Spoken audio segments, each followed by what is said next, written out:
Karen and Liz. Liz, welcome. Hi, Missy. Hi.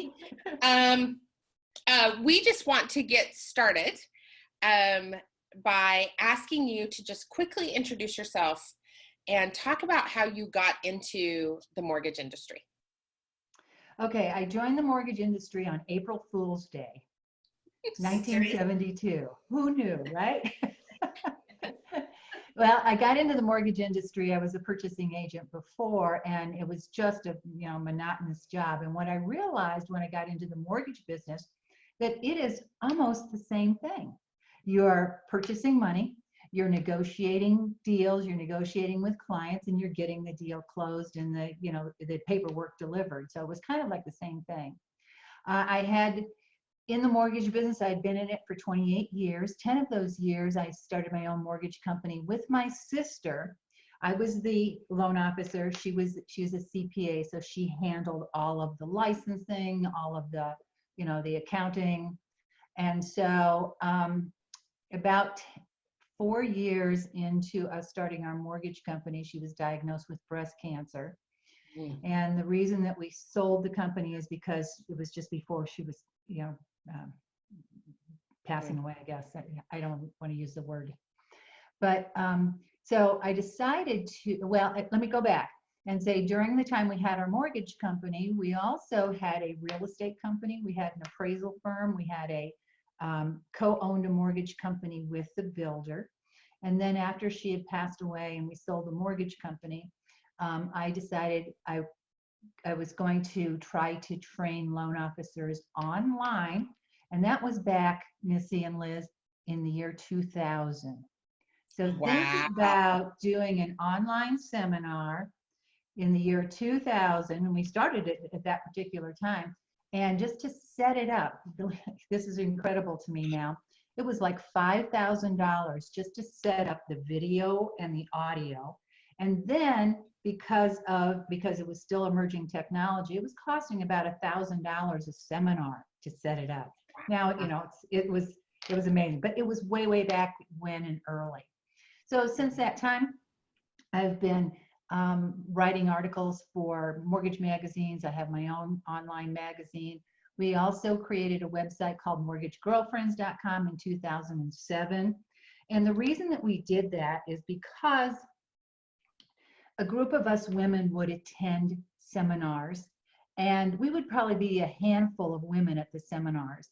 And nothing against the guys, they would tell us about their sales and marketing strategies, how they did their business. And then when we went back to our offices, we figured out we can't do it. It doesn't work for us. And then when we started talking amongst each other, but by the way, the ideas were great, but that's not the way women do business. So we formed that group, and then it's grown from there, and we still have that group. So it is a membership site. Liz has so much to say about that. Yeah, okay. I'm right there with you. Keep talking. Okay. I'm loving everything you're saying, so keep talking. Well, in the 1970s, when I was in the business, I was the first loan officer. I was the first branch manager. I was the first woman owner of a mortgage company.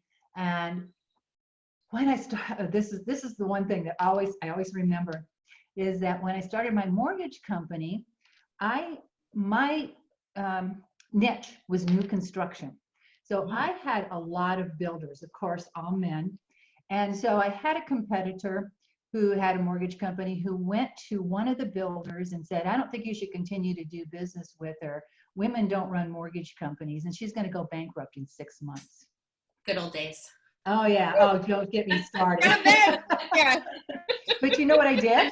Just listening to that statement, I'm just... I know. You know what I did? I called him up. I called the loan officer up. And I said, I don't appreciate you starting rumors. And first of all, why wouldn't women start mortgage companies? And I was silent to hear what he had to say. And he was just stumbling all over himself. He didn't think that I would know.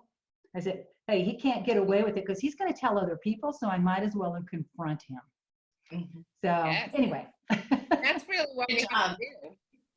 Yeah, I think I want to wear a Karen Deis t-shirt now. Oh. over that moment alone, right? Like Yeah. you were blazing trails before I was even thinking about blazing trails. That's beautiful. So I appreciate that. one of the things that Liz and I are really interested in is helping women producers really figure out how to be brave in the mortgage industry and ask for what they need. You clearly have a lifetime of experience doing that, but what is one of the, how can women producers really be brave in the industry and ask for what they need? Okay. What's your biggest piece of advice? Good question. I think what comes before being brave is being confident. So if you are confident, then you have the ability to bring that up within yourself and ask for what you want. So what I want to start out with is the first thing that you have to ask yourself when you're looking for something that you think you need is, do you really need it? You know, find if you really, really need it, go through the process and the steps of why you need it, what you're going to need it for, what is the outcome going to be. So there's a handful of women that I coach that have, actually a lot of them asked me, I need an assistant. Okay, we've heard that before. I need an assistant. I don't have enough time to do anything. I don't have enough time to spend with my family. I don't have enough. I'm at the office till 8 o'clock at night. You know, you've heard all of that.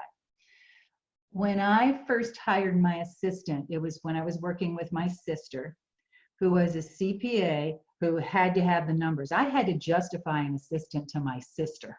Okay. And so what we did is we sat down and I said, okay. And Sonia was her name. She was absolutely wonderful. We set up a schedule of what she is supposed to do for us. She's supposed to take the telephone call. She's supposed to screen people, if possible, run an in-file credit report, get their authorization, set up the appointments, enter the information in the database. And every morning we would sit down and she'd go through, okay, you need to contact this person. This person is now 6 months down the road. They claim that their credit score is higher. You need to give them a call. So she was more of that type of person. I'm using that story because if you think that you need something, it doesn't have to be an assistant. It could be marketing dollars. It could be absolutely anything. Go through all of the steps and see if it's going to actually relate to that bottom line. And finally, ask yourself this question is, let's say it doesn't work out. If it fails, what's the worst that could happen? So let's say the assistant didn't work out. Okay, did you really need one to begin with? Or is it your fault because you didn't train that person? Or is it that other person's fault and you should be looking for another assistant? And so that's where I believe that the confidence comes in with, yes, I've done all of my research. I know what the outcome's going to be. I know if I fail, I'm still going to be okay. And then that's where you go on the next step and you actually feel brave asking for, whatever you need.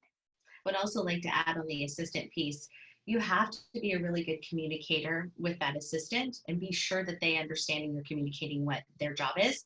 So many of us women originators are control freaks, and we don't often let go of enough to let our assistants actually do a great job. So I think you're spot on that analysis. No, thank you. Yeah, you're right. We're all control freaks. I was too, and it was tough to let go. Mm-hmm.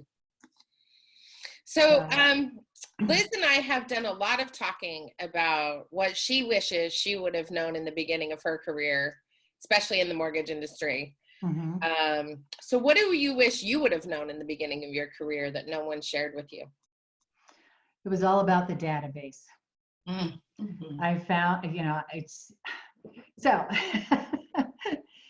my story is that I attended a class in Santa Rosa, California by Michael Gerber, The E-Myth. Have either of you read it? No. Okay. it's a book about how entrepreneurs actually should set up their businesses so someday they will sell it. And that's what the E-Myth is the entrepreneur, that you're not the worker, you're the person who controls the business to sell it. Now, a lot of us go into this in the mortgage business, says, I'm never going to sell it. One day I'm going to quit. Well, I'll tell you what, I sold my mortgage company for $100,000 way back when. And I've sold several websites for about $500,000. And so by setting up your business, your database with all of the information in it would give you the opportunity to exit. What if you got the virus? What if something happened to you? What if you just decided one day that you are not going to do you just couldn't stand the business anymore? And there are women that I've talked to that are like that. What do you have that's tangible that you can sell to maybe another loan officer, maybe to another mortgage company, that type of thing? So it was in, I was probably about 12 years into the business before I thought about the database. Now, I have to tell you that there's a lot of contracts out there where the company says that they own the database and you can't have it, and all that kind of stuff. I recommend that if you can, negotiate that and say, yes, I have the data, can I have at least the names or whatever. There's a loan officer that I coached probably about 6 months ago, that she left her company, and it was in the contract that she could get the information for her, from her past clients. You know what the company gave her? The names. That was it. And so they fulfilled the contract. They gave her the names, but no other information was there. So I do recommend that if you're going to have your database, keep a separate database on that, and make sure that it complies with the contract. At least have their phone number, their name, and their email address, as far as keeping a database. So the database would be pretty much the one thing that I would recommend. And I do recommend read the book, The E-Myth. It's a really quick read. It's a little small book, maybe a couple hundred pages, but it's a really, really great way for you to think about setting up your business to sell it or make money from it somewhere down the line. It could be 30 years from now, but you still think about that. So this brings us kind of, I think, to what maybe I'm assuming what the answer to the next question that we had is, what are the words of advice for women who are looking to change companies? What if somebody's just not happy? It's not culture fit. I would think the database is equally as important there too. It is. Okay, looking to change companies. What I see tends to happen is that we sit down in front of a recruiter or the manager or whoever the hiring person is, and we listen to their spiel and ask a few questions and then make a decision on that, based on that. I feel that you don't ask enough questions. And I wanted to tell you another story. I love stories about a woman who, in Arizona, that she had done what I just said, sat down, thought, listened to the spiel, heard about, talked to maybe an underwriter, maybe talked to another loan officer in the company, that type of thing, and made the decision. Well, she ended up changing companies 3 times in 1 year. So what she did, and I'm going to offer this to your listeners, is that she put together, and I'm going to show you this, a company interview form that we have on our website, and I'd like to give it to you if you'd like to share it with other women. We'd be happy to link that. Yes. Okay, I'll send you an email with it. Great. But let me tell you some of the things that she put together. And she actually did company A, company B, company C. So she did a comparison of companies. And these are some of the questions. So one of the categories are cultures and beliefs. In 3 words, what's your company culture? What's your mission statement? What's the unifying traits that you have? Next one, legal and compliance, type of licensing, pending lawsuits. We don't ask that. Look at look at guaranteed rate that just happened. They got fined $15 million for by the CFPB for FHA and VA loans that were not in compliance that they sold.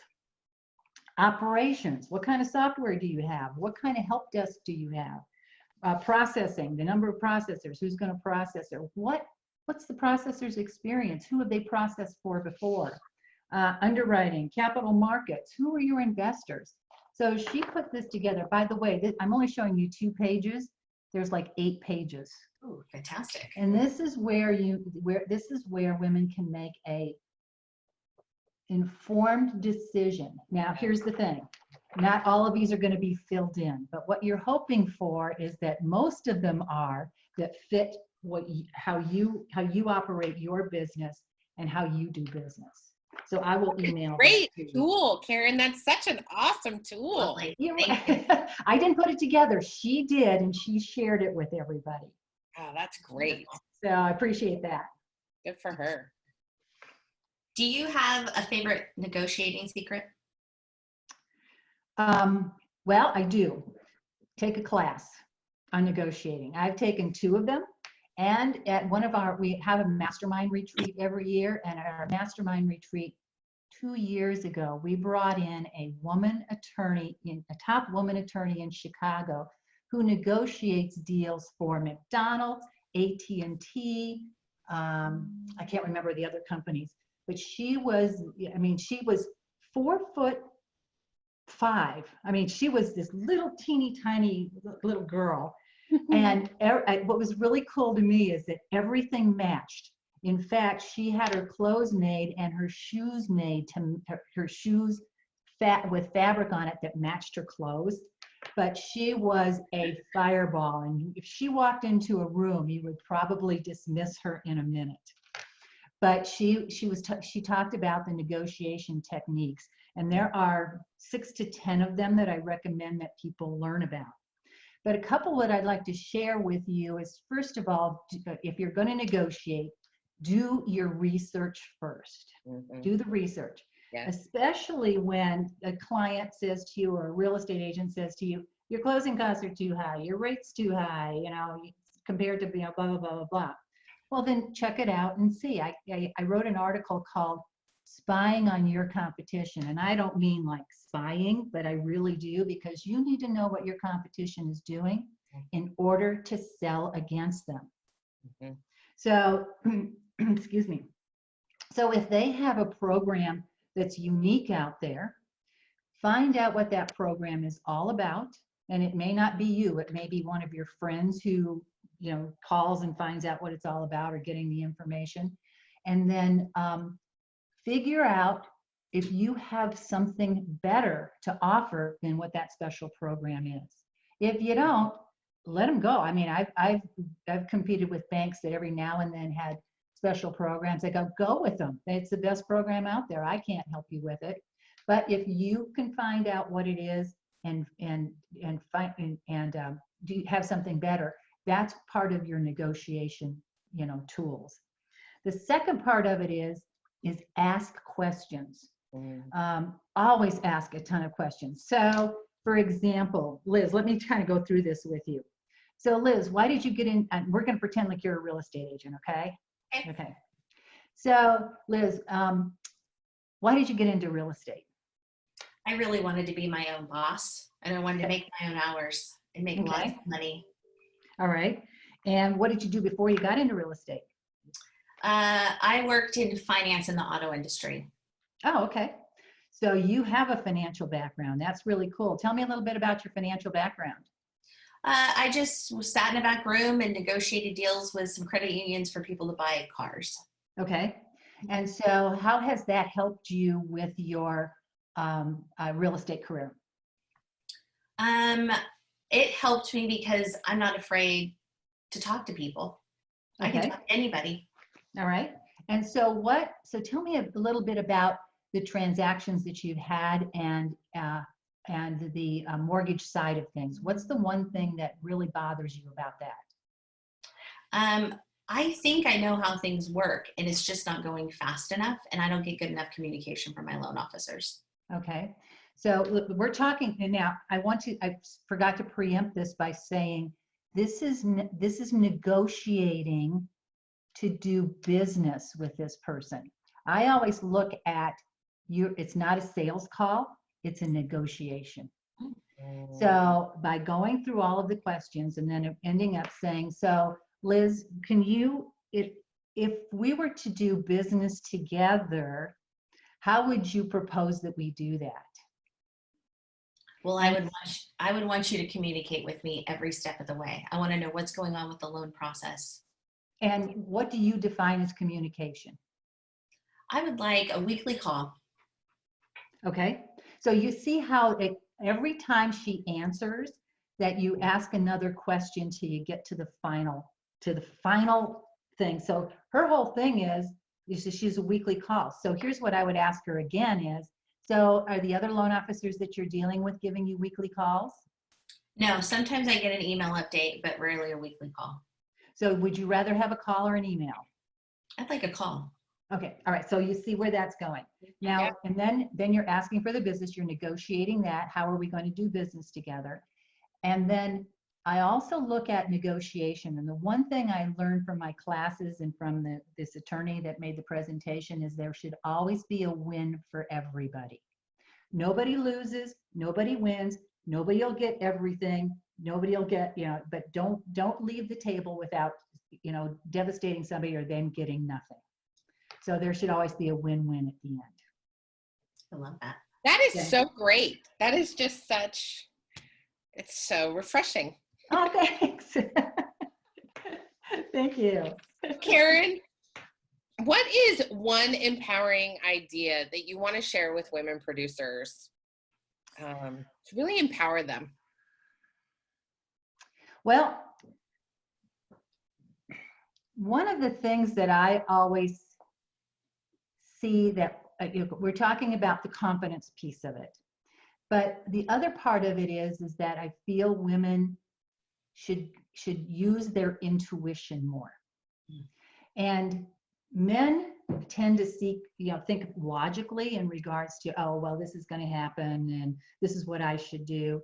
Women always have a second sense of a gut feeling. Another story about taking a couple loan applications from a builder and I just had this feeling, I have no idea why I did this, but I thought that the deals were fraudulent. And I walked away from the deals and found out that he went to another mortgage company and they had to buy back a couple loans because of that. Now I had no other reason other than, and that I kind of thought about it and I thought, okay, something's wrong with the body language. Okay, so women have the holistic view of what's happening versus men thinking logically. And let me know, I know for sure, my husband's an engineer and 2 of my children are engineers. So I'm going to heaven. But anyway. Yes, you are. So anyway, we have, if you're going if you're going to rely on one of the strengths that are unique to women, it's use your intuition and using your intuition and sticking with it, your gut. Now, you're not going to be right all of the time, but I do believe based on everything that you've observed, everything that you see, you're going to be right, most of the time. Mm-hmm. So I think that would be a huge strength that women possess versus everybody else out there. Very nice. Yeah. I love that. Absolutely. I love that. Liz, do you have any more questions for Karen? No, I just want to say that, I've been through your website. I found some YouTube videos of you from 2012. Oh yeah, on the web. I put some on since then. So yeah, no, you have some newer ones for sure. Yeah. And I just want to say that I wish I had found those earlier in my career. I think that they're fantastic basics for loan officers on where to start. You talk about database, you talk about talking to realtors, you talk about all of it. And then I really love your website, and you have some pretty fantastic coaches on your website too. I perused through there that are specific to credit, right? Specific to database, specific to production, and they're all women, and they all look fabulous, and I was just really impressed with it all. Oh, well, thank you. Yeah, they're really, really great. And every single one of them there have been, other women have used them and recommended them. So that's how they got to be part of our coaching group. It's not just somebody calling me up and saying, hey, can I be part of your group? No, you have to prove yourself. So That's wonderful. I yeah. love it. That's so great. How can people find your website? What's your website, Karen? And how can people find you if they want more information? It's mortgagegirlfriends.com.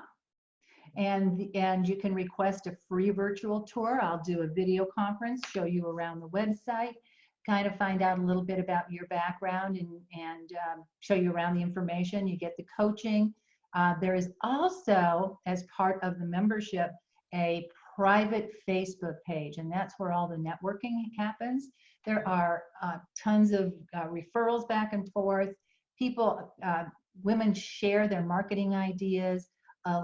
For instance, one of the gals just put together a mask, right, with her mortgage company name on it. Oh, what a great idea. Okay, Smart. so she's going in, she goes, be pre-approved by, blah, blah, blah, mortgage company. And she has her mask and she makes her telephone, or she makes her calls, and she does her Zoom video with her mask on also.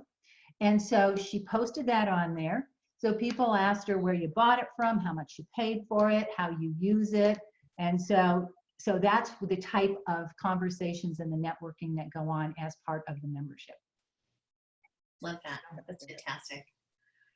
So well, thank you so much for your time, Karen. Thank you for asking me. This was such a pleasure, and you two inspire me as well. I appreciate it. That sounds good. Thank Well, you. hopefully we'll talk again. Okay, perfect.